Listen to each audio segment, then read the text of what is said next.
аз миёни варзигарони мамлакат дар рӯзи аввали рақобатҳои ҷоми осиё эдбаҷудо миёни ҷавонон ки дар шаҳри тошканди ҷумҳурии ӯзбекистон ҷараён дорад, дар вазни то 60 кило Файзулло Давлатов ба майдон баромад.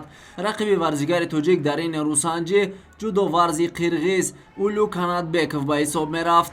дар сонияҳои аввали вохӯрӣ Файзулло бо иҷрои як партофт имтиёзи вазарӣ гирифт, аммо 20 сония монданд то анҷоми вохӯрӣ варзигари қирғиз Файзулло Давлатовро ба тахтапӯш зад ва дар ин нерӯсанҷӣ пирӯз шуд. ҷудокори тоҷик аз идомаи сабқатҳои ҷоми осиё бенасиб монд. инчунин дар ин вазн ду паҳлавони дигари меҳан Муҳаммад Солеҳ Қувватов ва Абдулло Сайфуллоев низ натавонистанд зинаҳои ифтихориро касб намоянд. дар вазни то 66 кило низ дар ҷоми осиё эдбаҷудо миёни ҷавонон Тоҷикистонро се варзишгар Анушервон Қувватов, Фирӯзҷон Мелибойзода ва Эмомалӣ Нуралӣ намояндагӣ намуданд. аз миёни паҳлавонони вазни зери то 66 кило Эмомалӣ Нуралӣ имкон пайдо намуд то барои ба даст овардани медали ҷоми осиё мубориза барад. Эмомалӣ дар даври аввали рақобатҳо бо ҳамтои худ аз Ӯзбекистон Фаррух Ҳасанов ба татамӣ баромад. дар ин рақобат паҳлавони тоҷик бо як партофти зебо имтиёзи вазарӣ ба даст овард ва рӯи худро ба даври дуюм ҳамвор сохт. дар даври дуюм Эмомалӣ Нуралӣ бо ҷудоварз аз Қирғизистон Темирлан Ҷасиров даст ба гиребон шуд. дар ин рақобат низ паҳлавони тоҷик маҳорати воло нишон дод ва пирӯз гардид.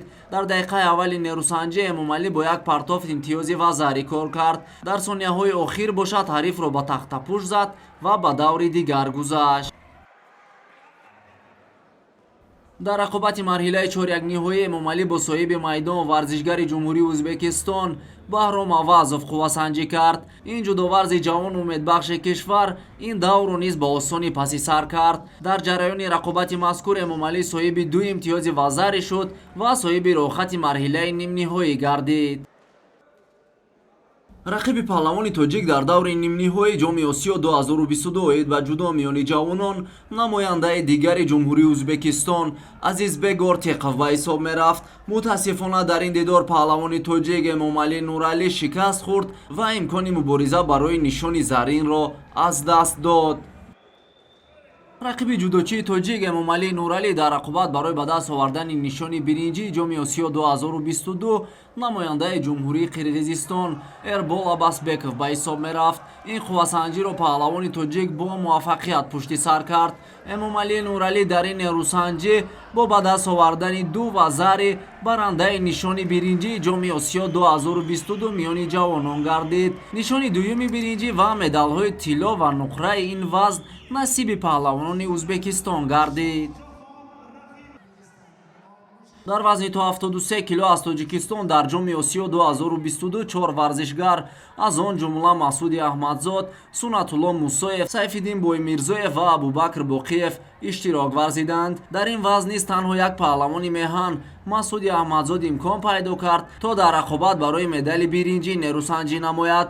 Масъуди Аҳмадзод дар даври аввал озод буд ва дар даври дуюм бо паҳлавони узбек Элбек Тоҷиев ба майдон баромад. дар ҷараёни дидори мазкур сараввал ҳарду паҳлавон соҳиби имтиёзи вазарӣ гардиданд.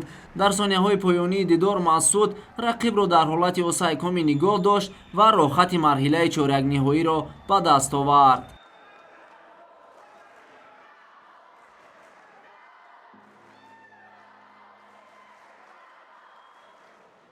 рақиби паҳлавони тоҷик дар марҳилаи чорякниҳоӣ Дилшод Шукруллоев аз ҷумҳурии Ӯзбекистон ба ҳисоб мерафт. вақти асосии нерӯсанҷии мазкур бидуни натиҷаи назарраси варзишгарон ба анҷом расид. дар сонияҳои аввали вақти тиллоӣ Масъуди Аҳмадзод бо партофти зебо соҳиби имтиёзи иппон шуд ва ба даври нимниҳоӣ гузашт. барои ба даст овардани роҳхати марҳилаи ниҳоӣ паҳлавони тоҷик Масъуди Аҳмадзод бо Нодирбек Мавлонбердиев аз Ӯзбекистон дидор анҷом дод. 4 дақиқаи асосии нерӯсанҷии паҳлавонон бидуни ба даст овардани имтиёз хатм шуд. дар сонияи шашуми Голден Скор паҳлавони узбек бо ба даст овардани имтиёзи вазарӣ роҳи худро ба марҳилаи ниҳоӣ ҳамвор сохт.